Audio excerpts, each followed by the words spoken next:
Good morning, good morning. Happy Saturday. All right. Hi, April and Debbie, Shelly, Nancy. Good to have you guys here. Okay.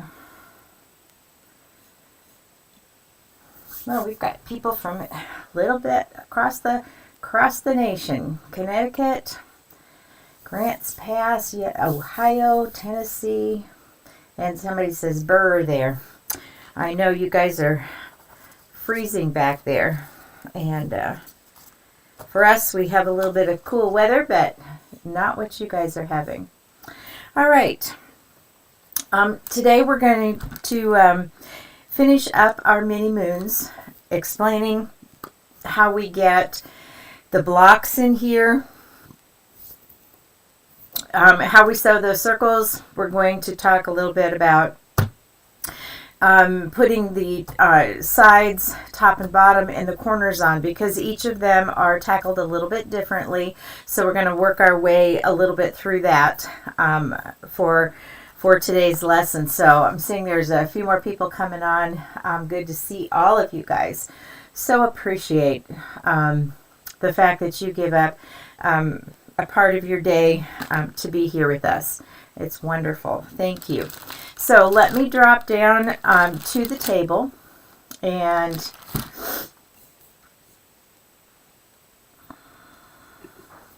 talk to you for a minute about a couple of things. First of all, I'm going to be using both products that are in this bag today because I love them.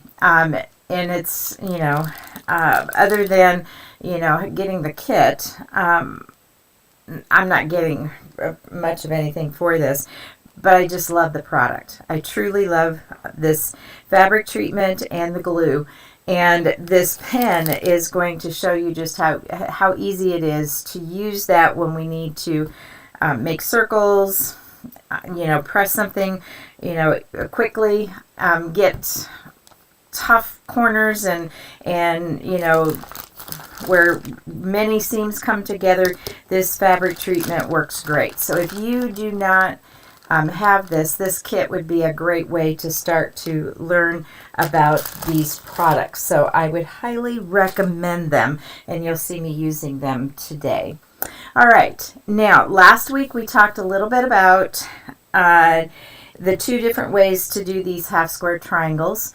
One is that you can put the two squares together, and you're going to get two squares that are going to be exactly the same. So you'll have two blocks within your quilt that are the same. And there's certainly nothing wrong with that, because that's a good way to do that. But the other thing that I shared with you is cutting the squares in half.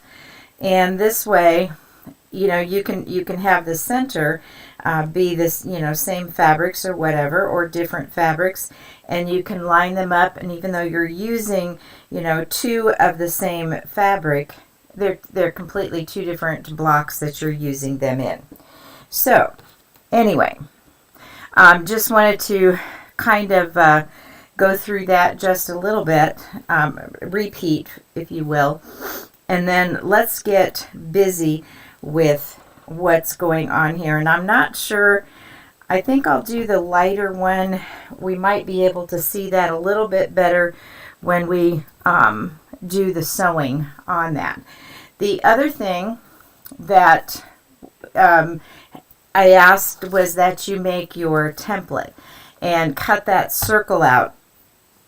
And so let's turn to page 2.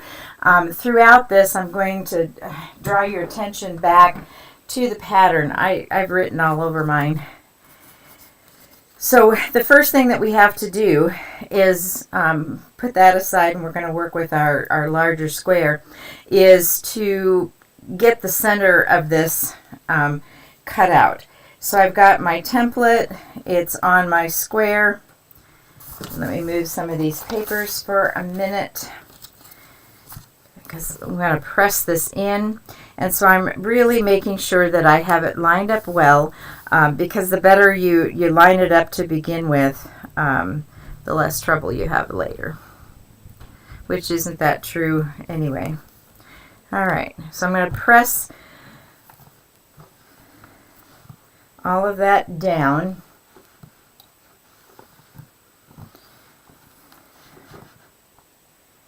And make sure that, you know, it's pressed well, simply because I'm going to be messing with it quite a bit. So I have my template set, and now we're going to cut out the circle on the inside. And if you look at your paper, it says cut the center out, leaving at least a 1/2 inch. And it's a good idea to do that. And then the second thing, which I know most of you probably know, is that when you are, well, let me wait a minute before I say that. Let's go ahead, and if you're doing this with me, I'm cutting out and leaving about a 1/2 inch all the way around. And while I'm cutting and doing this, I've got to remember that I need to keep it in the way of the camera.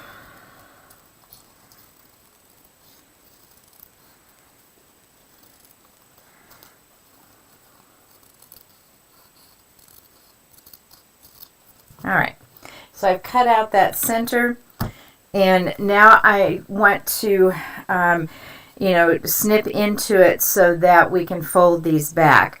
And you want to, I don't know if how well on the camera, but leave, you know, don't go all the way to the paper. Leave a little bit there, somewhere between, you know, 1/8 and a 1/16 of an inch.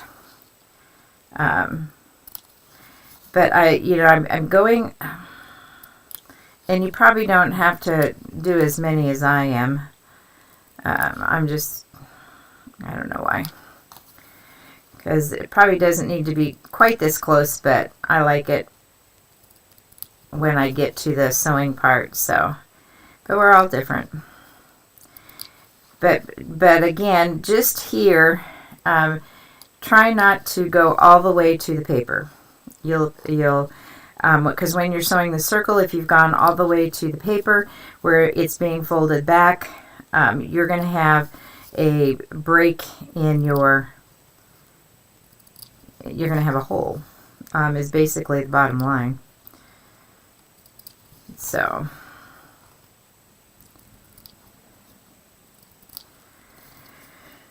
and I think I need to press that down again. Manhandling this, and I've used this template a number of times already.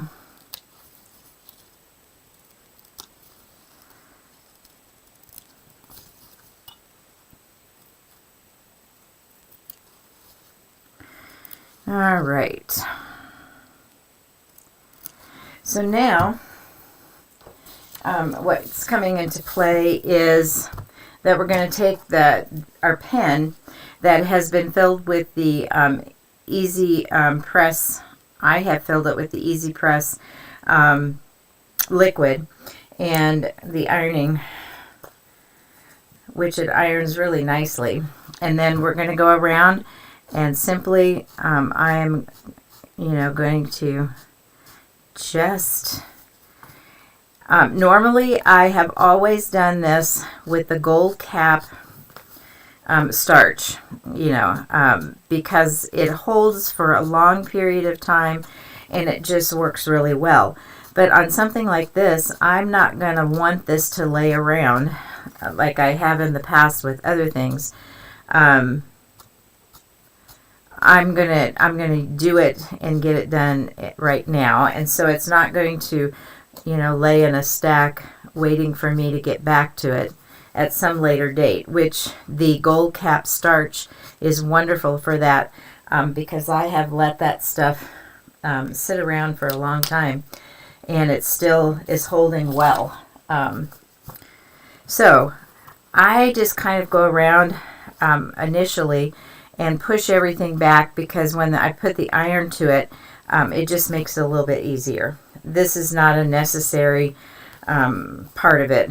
I just find that, especially when I'm doing it on camera and want to get it going, it's a good way to make it a little bit easier as I'm going around. Now you can certainly use instrument of some kind, of stiletto, whatever, to pull these back, but I keep my fingers away. I'm not going to intentionally burn myself with that. And so you're wanting to push all of these back. Okay?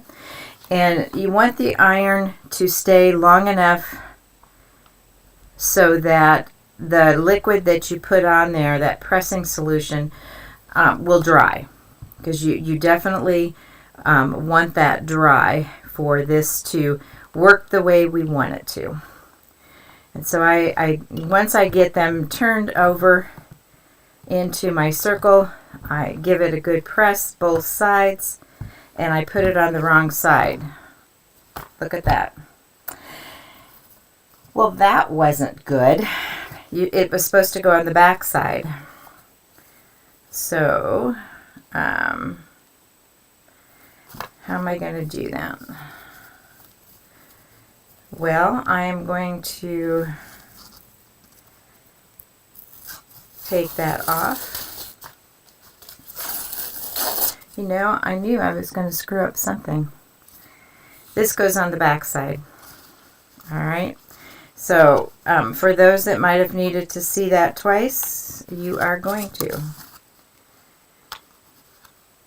And you know that when I get flustered by making mistakes, I do all of this.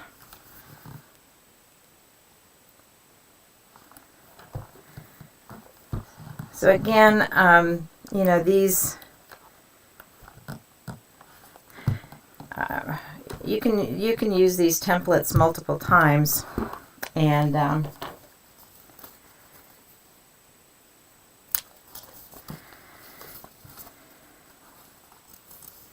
I'll try to do this as quickly as I can. And I really need to repeat it so that you see this done correctly. So this.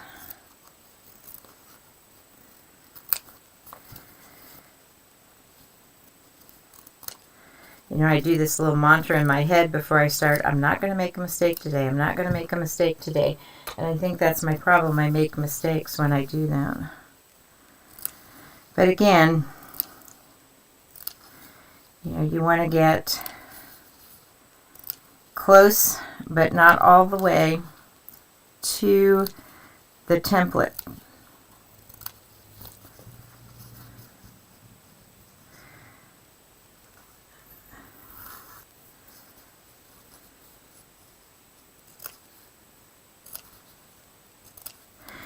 If you're doing this with me, you'll get 2 done today.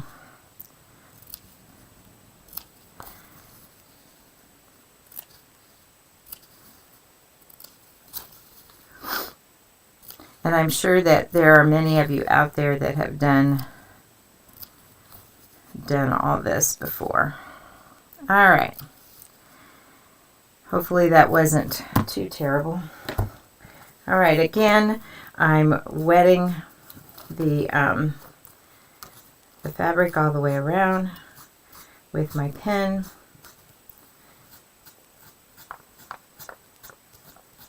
And that I'm getting pretty close to the template as well, because where I want that crease is, you know, as tight to that, and the liquid is going to gravitate towards the template anyway. It's going to move that direction, but I want to get it close so that I can get to the ironing part of this and make sure that, you know, I have that section completely done. So let me get this started.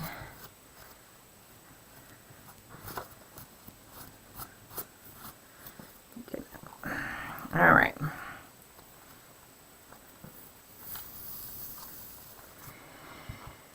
My apologies again.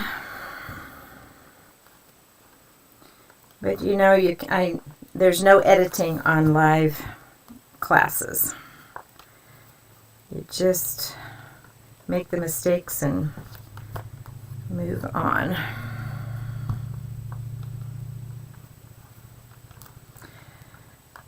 And again, the drying of this is important, that the liquid is completely dry, because that's what's going to keep it laying flat. And we do want it laying flat. And again, I go both sides.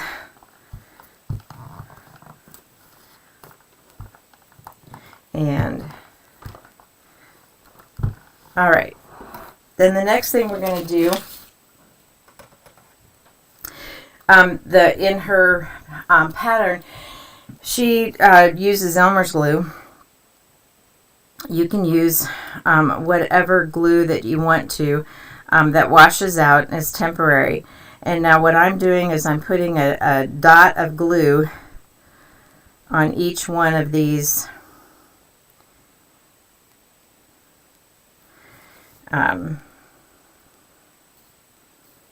little pieces of fabric that I cut, the tabs, whatever you want to call them. But I'm dropping just a dot of glue all the way around.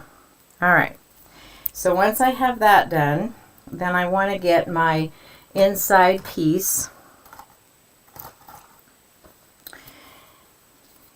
and I'm going to lay that down. And then what I want to do is make sure that I have, a good half an inch or so all the way around. And I want it to go this way.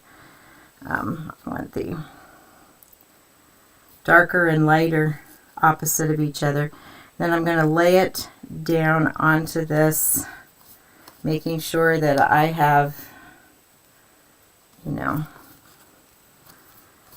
that all the way around. And I've got these two sides lined up. Then I want to press that down so that the glue is sticking to the fabric. Probably could have done a little bit better job of making sure that was all. Alright, then we're going to remove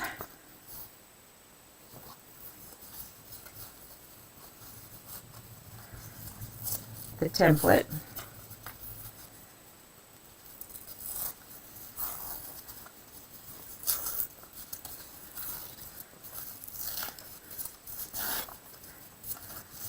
You could even remove the template before you did the glue part. Either way works. I've done it both ways. Alright, so once I've got the template off, I'm just going to give it another good press.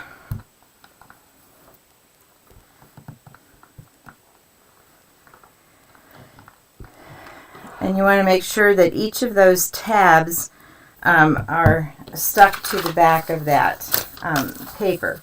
So now if you were looking at your pattern, it shows you where the glue goes, putting that on, and now we're getting to the part of stitching the curves.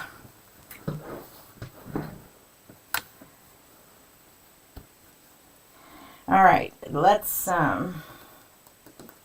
get the camera over here. Alright, now if you have trouble seeing, you could take a pen, I don't know how well, a pencil or a pen, and just draw a line along that crease. If you cannot, whoops, I'm sorry, I'm out of the camera.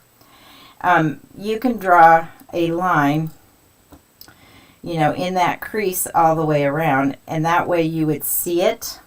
And, if you're having trouble seeing the crease without drawing the line, that's another way that you could do that. But what we're going to do at this point is we're going to sew in that crease all the way, And that's going to be a little bit tricky for me with my camera in my face. But we'll make it work. And I don't have my light on either, so it may be a little bit harder for me to see without my machine light on. So what I'm doing is I just simply pulled this fabric back, and you can see, at least I can, with my glasses on anyway, the crease there. And I'm going very slow because of the light not being on, just to make sure that I keep my fingers out of the way so I can see that crease. And the key here is to go slowly.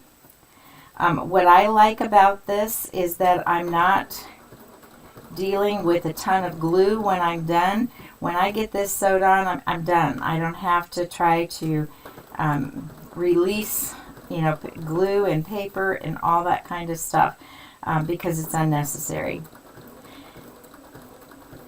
And this glue that we put on it, those little dots, wash out, and they're pretty temporary.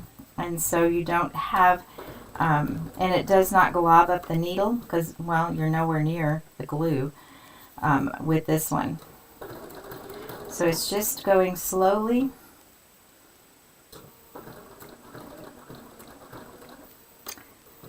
And what I like about this is that I'm not dealing with that template, which makes it a little bit harder. And when I'm done, I don't see the stitches on the front, which I appreciate. Now I know many do circles. They zigzag around it. They sew it in. They do blanket stitch, decorative stitches. But for me, I like the clean look, and this method gives me that. And I know that you can't see my,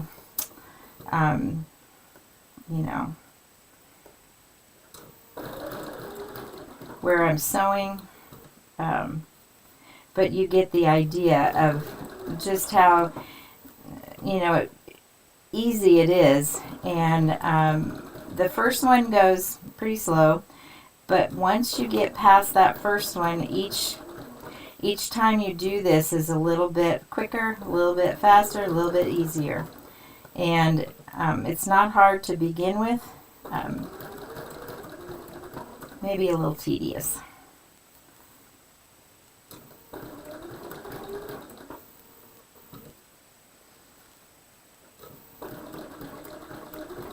I think I might have just sewed a wrinkle in there. And this is why you didn't want to cut all the way to the paper, because I'm just cutting past the top of my cut lines. And so there will not be any holes in this because I was careful in not cutting all the way to the paper.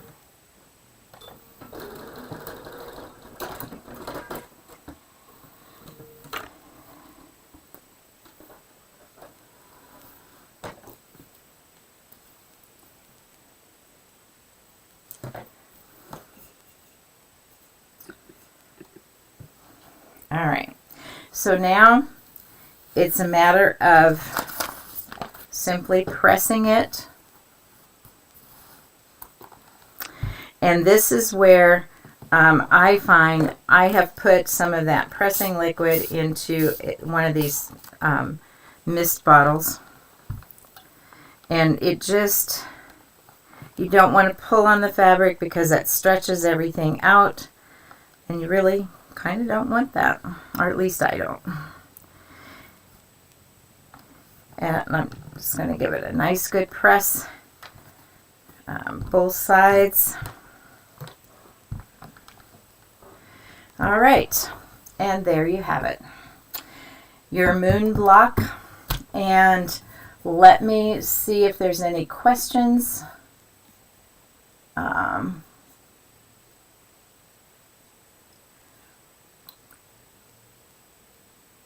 The gold cap starch is this.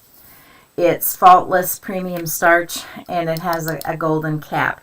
This is an older one, and the new ones, the gold isn't, it's more yellowy kind of thing. And I like this because it does hold, it does not flake, and the silverfish don't like it. So that's why I'm a fan of that particular one.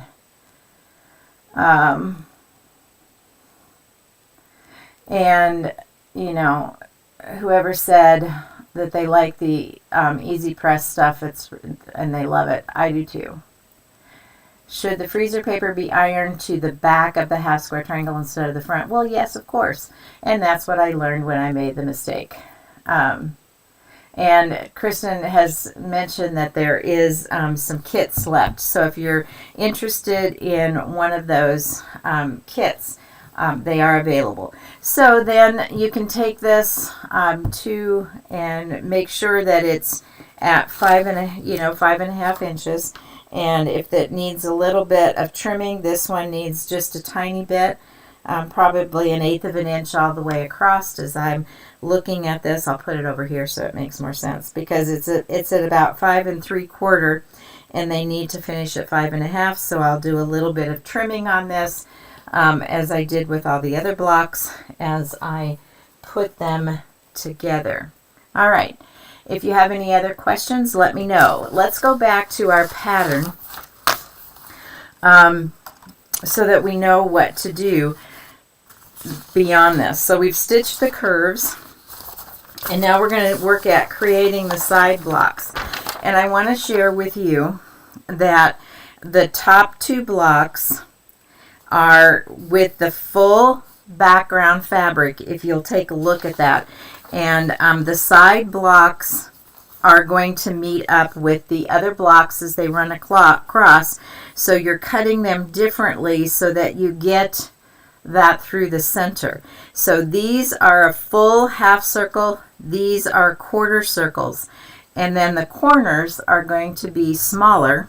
And so we're going to do those a little bit differently again, so that all of your intersections match in that. So there's basically 3 different ways that you're going to be working on these. So for the side blocks, you're going to be taking your block, and you're going to have it this way, and you're going to cut diagonally through it. All right, so it's telling you to repeat the steps 1 to 3 and 7 to 13, which we just did as we made that block, with the 2 6.5-inch background squares, because you cut different squares differently in the cutting process. Over here you had 6-inch, and you had 6.5, and you had 6 1/4, and so that does make a difference in that. So with the 6.5-inch background squares, you're going to cut those blocks in half vertically to create the 4 half blocks for the side of the quilt. So once you have created the block with the 6.5-inch background squares, you're gonna cut it diagonally, and make sure that you center it correctly, as like this. Okay, and then for the top and the bottom blocks, they're a little bit different. These are the 6 1/4-inch background squares. You're going to have 2 of those, and the remaining 4 moon squares for that. And you're going to cut those in half diagonally, and you're going to create, the inside.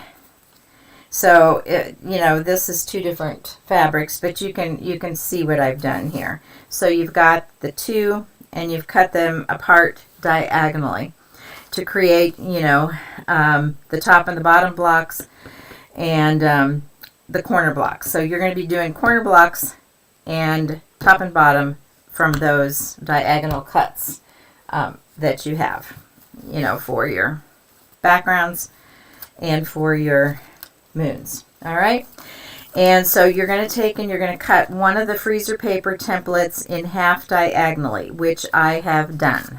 All right, so I took my template and I cut diagonally through it, and I got that. What you do with this is, let me move that out of the way, is you're going to put this onto and center that. So I'm going to work at getting that right into the corner, and I'm going to press that on. And then it's telling you to put little squares at the top. And if you look at the top of your pattern, you can see those little squares. I cut those, and I'm putting those up there so that you can, when you know, and sewing those on. And I think I got that sideways.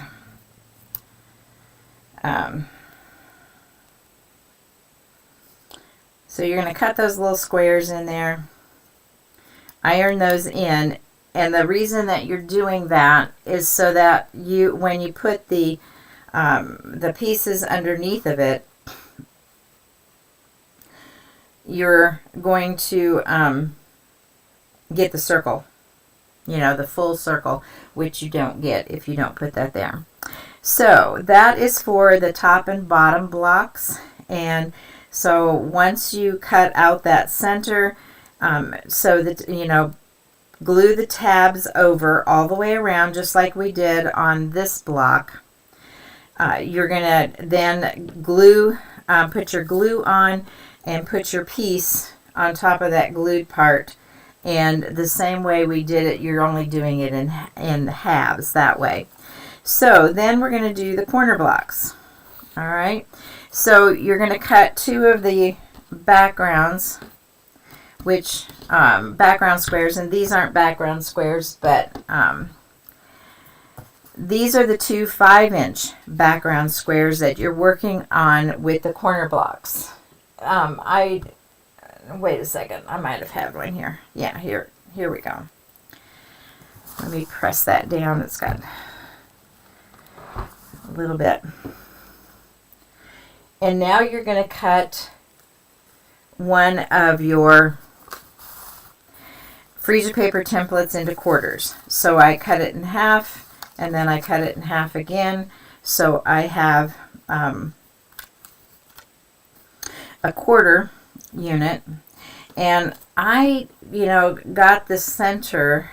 I put the center.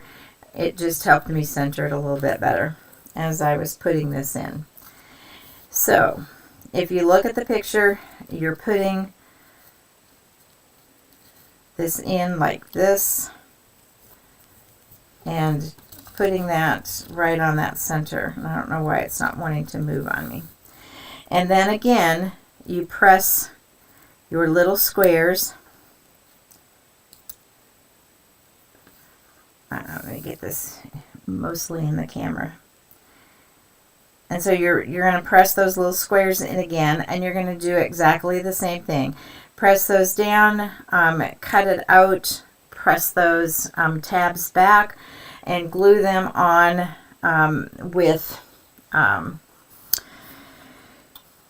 and so you're going to go back to, you know, 8 through 13 and do those triangles, creating the 4 corner blocks. And they're asking you to trim minimally, and you'll see that there isn't much trimming to do once you get that done. So your corner blocks are cutting your templates, and that's why you made 4 templates at the beginning, is that so you could cut one into quarters, one into halves, and then you would have your templates for the rest of your blocks. Let me see if there's any questions that you have in terms of sewing these together into, let me find the picture. So you know, the first thing that you did is you created your side blocks, and that was with that half and half. And that's because you cut it that, you know, diagonally that way. And so you want to make sure that you get those, you know, quarter squares. So 2 different fabrics on your side blocks. And so you have 4 side blocks. You have 4 top and bottom. And so those are going to go in a little bit differently because there is no, you don't have the, it's going to go in like that. And then the corners, you're doing this right here with cutting it diagonally twice. So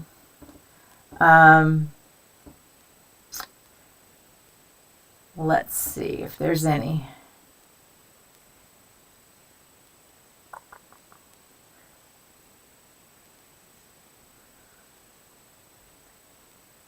Did I shorten my stitch length? No, I did not. You certainly could if you felt that would secure it better, or that you would have an easier chance to sew it around. But I did not.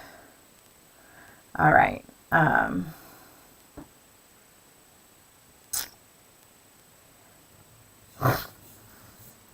Yeah, so what I would say to you as you are making these blocks is, the first one, just go slowly. Get the feel of how your hands move that fabric back, and you turn the block around.